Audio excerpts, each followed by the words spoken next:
The first benefit is going to be your tax benefits. It's probably the most obvious to you, but the US tax code allows you to deduct interest that you pay into your mortgage. It allows you to deduct your property taxes, as well as some individual expenses that you may have when you're purchasing your home. Another thing to consider is the appreciation. Historically, real estate has had a long-term stable growth in value. In fact, the number of US households is expected to rise 10 to 15% over the next decade. This creates continued high demand for housing.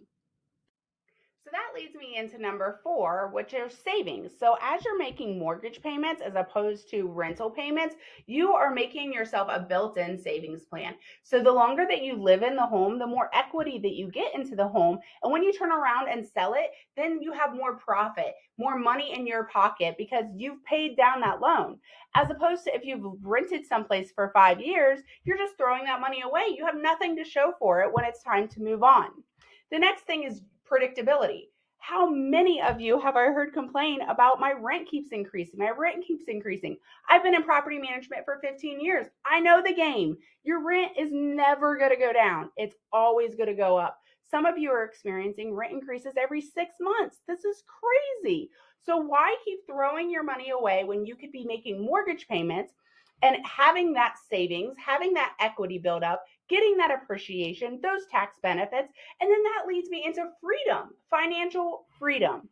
If you are renting a property, then you are always going to be paying the man, so to speak. You're never going to have financial freedom. You're always going to have that payment. At least with a mortgage payment, you have a plan. Whether that's a 15-year mortgage or a 30-year mortgage, each situation is going to be a bit different. If you're like me, chances are you're not going to be living in your house for 30 years. So then that goes back to the equity and the savings part of it. So you take that money when it's time to sell your house and you put it towards the next one, or you put it in your savings, depending on your personal situation. These are things that I really encourage you to think about.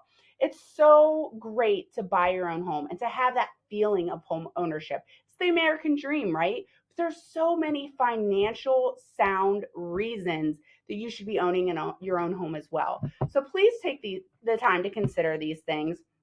I'd be happy to discuss this even further with you. I have multiple lenders that I work with that really know what they're talking about, and I would be happy to pair you with any of them if you're just not sure if you can get a loan or what that would look like for your financial situation.